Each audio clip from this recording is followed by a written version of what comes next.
Hi guys and welcome to KDG Reviews and today's topic discussion of DC movies versus the Marvel movies. So this video is going to be mostly about Batman v Superman and how everyone complained about it, and I know that I did hang out about it, but I really want to discuss some of the things that really bother me now, because I can't believe how people are so stupid, and I'm sorry if you didn't like the movie.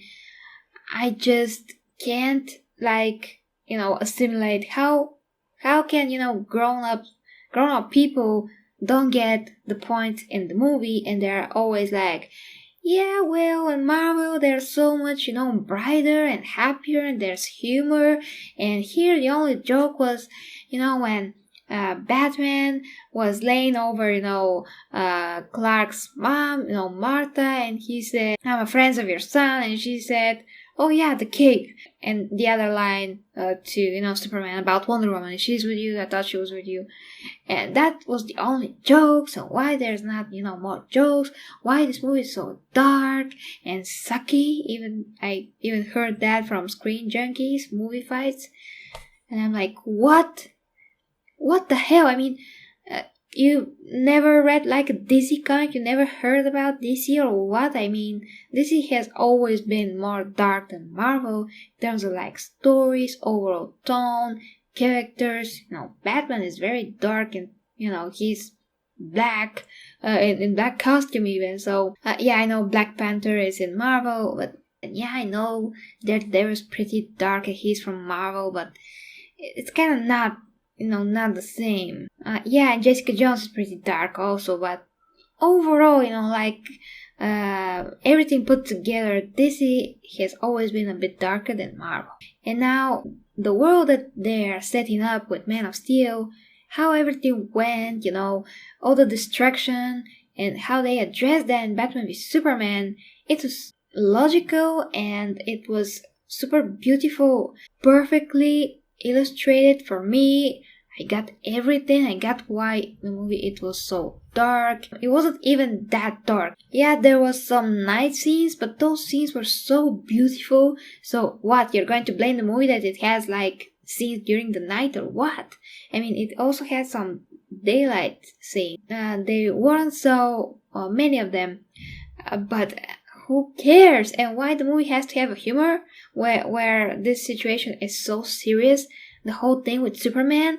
And don't you get that this is a ton more realistic than what the previous Superman movies were?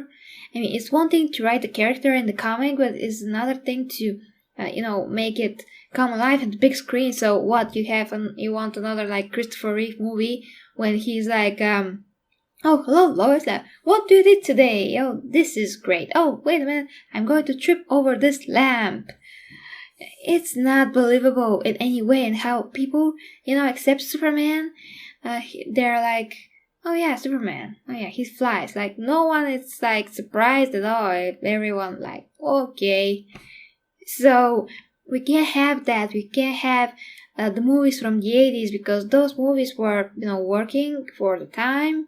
But now you have to set this story in the real world, and how you're going to do that. I mean, everything that happened with Zod and Man of Steel, everything was, a ton more realistic, a ton more like well done compared to what we had before as movies.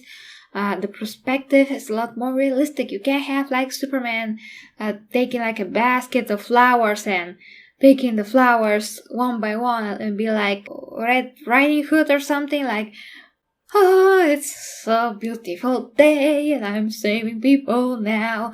Yeah, it's not realistic, guys. Like, snap out of it. We are not in, like Perry White, like the character said in the movie. We are not like 1963 or something. We are not the 80s, we're not the 70s, we're not the 90s even now. So, we can't have that same Superman that just always like flew by, cross his arms and be like, I'm here now, criminals. Yeah, you can scatter, I'm going to catch you. And why everybody has to compare this to Marvel? DC was first, right? They first created Superman, Batman, Wonder Woman. Those are the first 3 superheroes before Marvel, start their thing. Before, Stan Lee was inspired by, all those characters to create his own characters. And what Marvel are doing, giving us one movie, Captain America solo movie, Iron Man. They started things like this just because it was just circumstance. They sold some characters to Fox and Sony, Spider-Man to Sony, Fox, X-Men, Deadpool, because they were on the brink of bankruptcy. And after that, they just try to do some of those characters just to try it, like the Hulk and then Iron Man.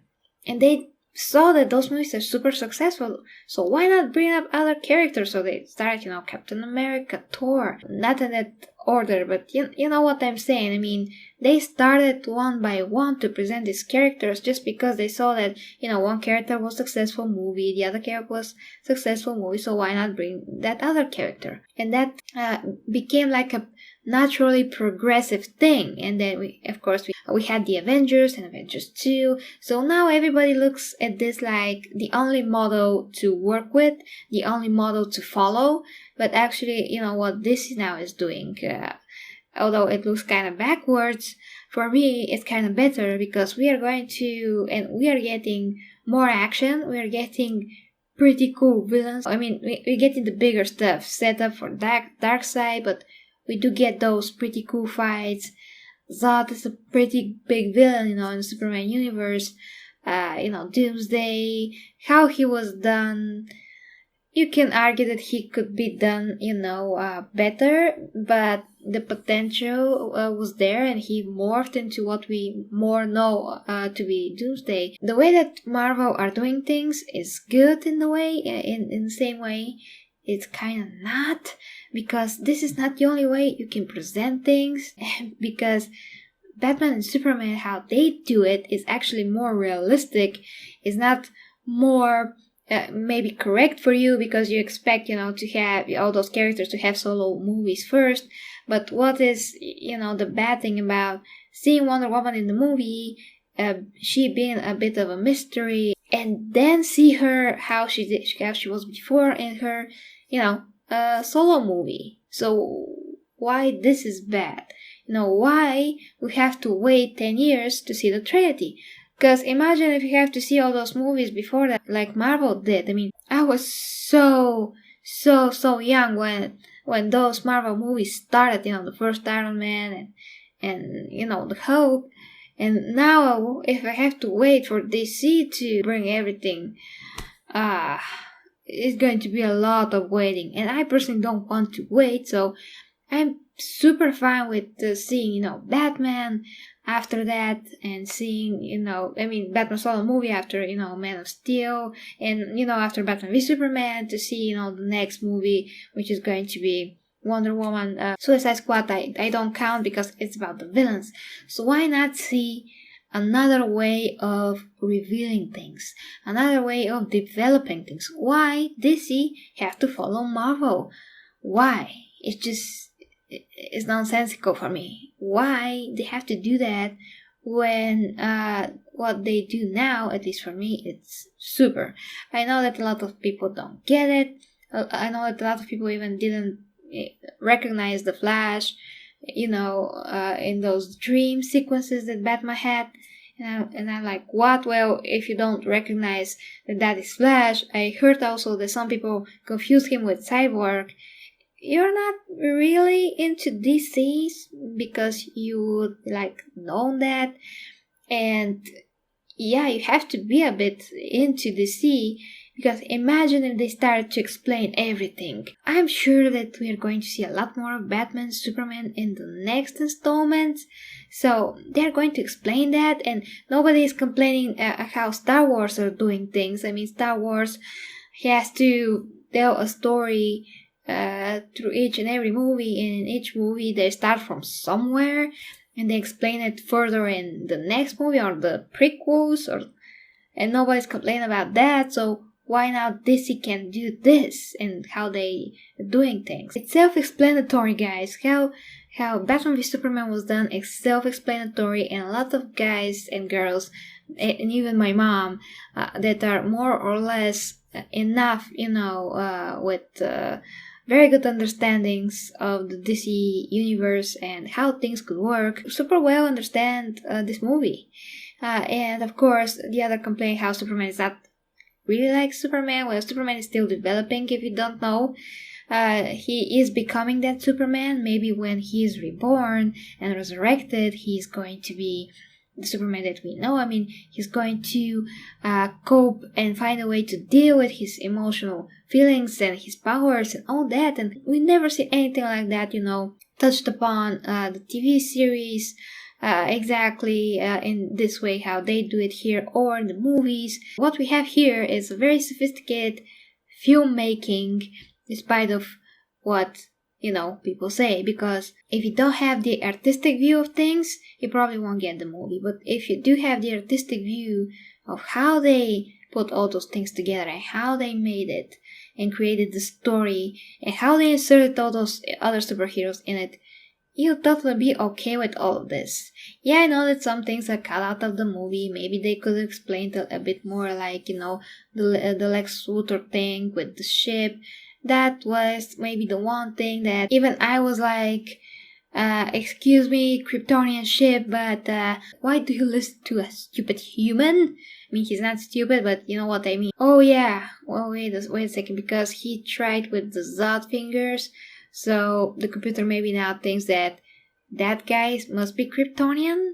Yeah, that actually makes sense. The other thing that is kind of, weird is that Superman just left everything to the people. I mean, he's so, clueless of what could happen. He is still learning, guys. He's like, yeah, I trust the humans. Yeah, let those ship light there, do whatever you want with it. I don't want anything to do with that. I hate what happened to me with Zod and everything, and I don't want to come back to that. So humans, do what you wish with the ship. Yeah, study it. Yeah, Superman probably is like that. So I don't really need an explanation for that. And mostly of everything, I get it. But I will be happy to see the R-rated version of the movie and the deleted scene that probably are going to spread a little light on, for those that couldn't get anything of the movie, which boggles my mind. So guys, imagine if Marvel and DC were the same, and DC was like, oh yeah, we're going to do exactly like Marvel. And then you know what people are going to say? You know what you are probably going to say? You will be like, oh yeah, now DC is copying Marvel and they are doing the same movies with the same tone. Oh boy, who cares? Rather, watch Marvel then. So, you can't make people happy. You're going to complain about everything. You're going to complain about if it's too much like Marvel. Now you're going to complain that it's not like Marvel. I mean, it doesn't have to be anything, guys. It just has to be original and just accept it for what it is. And for what it is a pretty awesome, kick-ass movie. And if you don't like that Superman is so dark, he's going to develop, guys. He's going to be the Superman that you think he has to be. But you have to watch the movies and you have to go and pay the tickets, because Warner Bros. Are going to destroy this universe and they're just going to stop making movies, or they're just going to make them less with lesser budget, and we're going to pay the price. So go and support the movie, guys. This movie has to make at least $1 billion to be considered a success. And you have to appreciate and you have to respect huge amount of efforts that are made, that are put into the movie, because you can see that each scene is shot so beautifully with such an amazing, close-ups, long shots, whatever you want to call it and view it as, but it's amazing effort overall. Batman kills. Why the hell he kills? Well, he kills because it's the real world, guys, and if he doesn't do something and kill, sometimes one of these days he's going to be the one that is killed. So it's basically self-defense most of the time. So he's not just playing, judge, jury, and executioner. Those people are, all up for killing him, and he has to defend himself, and he has to defend the people, and those people are not going to be the one type of criminals that are going to be like reformed if they go to jail. So this is more realistic. Remember this, like, think logically what the world is going to be like, how the world is going to react if there is actually a Superman living amongst us. How the world is really going to react, how the people of the world, yes, there are going to be two type of opinions, some of them will love him, the other half will hate him. Yes, that is realistic. Yes, the government is going to want to take control of him, is going to ask him, what the hell, man? What the hell you did here? Why did you did that? Yes, Superman will have to start learning because he haven't really used his powers all his life. He was into hiding.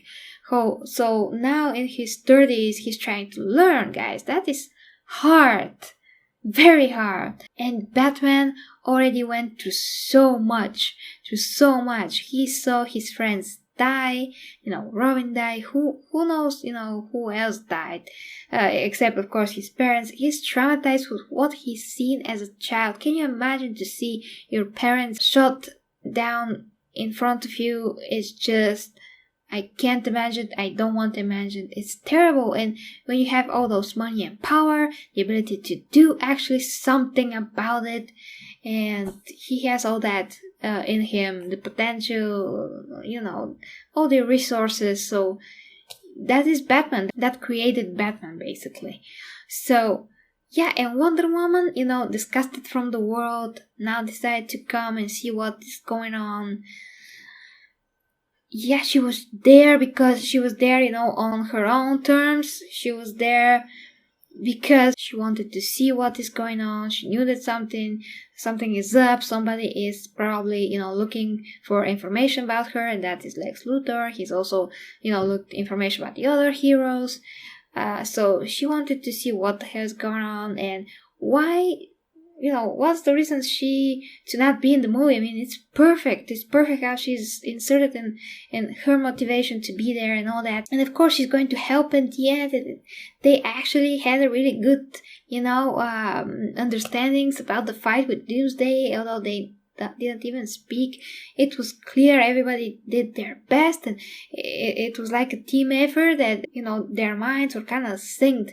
Everybody did what they could in their best efforts, and Superman was weakened from the spear, and he had to go close. He couldn't just, throw it, because then he could, one, break it in Doomsday's chest probably, because you don't know how this rock, the kryptonite, how strong it is. Second, he wouldn't have enough power to throw it in Doomsday's chest because he's so weakened from it already.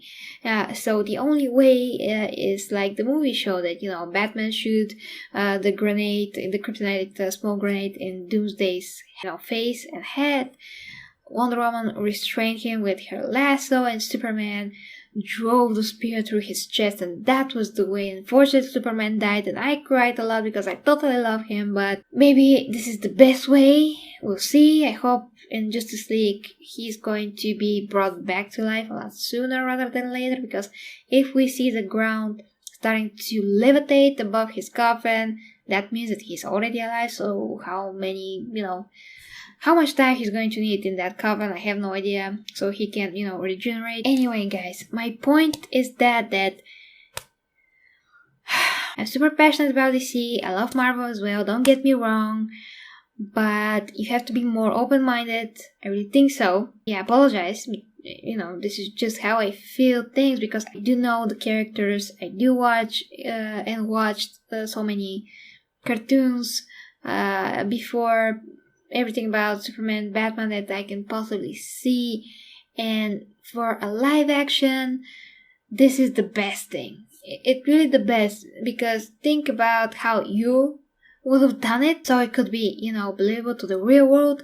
There's some things that, work in cartoon, some things that can work in comic books, but it's not the same when you see it live action. It's not the same because it has to have that believability, and it has to be more realistic.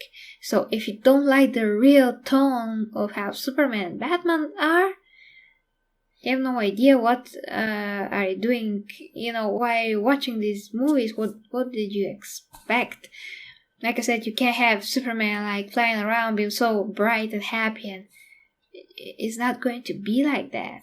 He also, has a trauma because he's on his own in this world.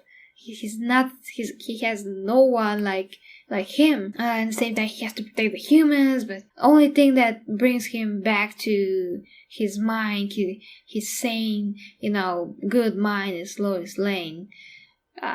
It's deep, guys. I mean, it's a lot deeper. We can discuss it. There's a lot more things that I missed, to say. I can't say everything, but mostly this is a lot deeper than it looks.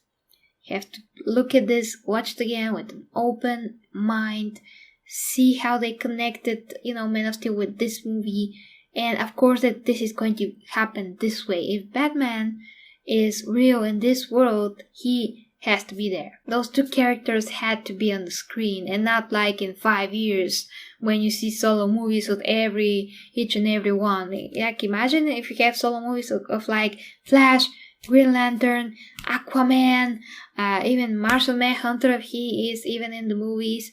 So how many years we have to wait for a conflict between Batman and Superman? Wouldn't it be better if we see it like the first movies, like now we saw it, so we don't have to wait so many years, and so we don't have to have a conflict between the two heroes when they're already friends in the future? Isn't that here a lot more realistic? How things happen now with the destruction of Metropolis. Batman has his own past, his own view on things, his own life, and how he experienced things, what happened to him. So he's coming from a place, a really depressed and damaged place as a person. This, hands down for me, is totally what would have happened. And I like how they did it. I freaking do. So guys, those are my thoughts, on Marvel versus DC and how Batman v Superman, turns out to be. Please let me know what you think in the comments. I know that most of you are going to disagree with me, but you can't please everybody, and I'm never going to happen to the hate wagon if I really like the movie and say, no, this disappointed me and it could be done. Like, I'm such a sophisticated critic, I know everything, so I'm just going to say that, yeah, this. Well, it's the filmmaking, blah, blah, blah, blah. I mean, everything that I heard from the critics, so ridiculous. Like, go and make a movie, see how it's done, and see how you can make, like, a huge blockbuster movie that kind of has to appeal, to comic book fans. There's the other, disgusting. It's too much, really. When you think about it, so you can't, like, point a finger and say, you didn't do that. There's a lot of factors that has to be considered that I think they did the best job they could, considering those factors. And even without those, I still love it. So guys, thank you very much for watching. Please share your thoughts down below. Share, rate, comment, and subscribe. Until next time with KDG Reviews. Oh, it's a beautiful day and I'm saving people now. Yeah!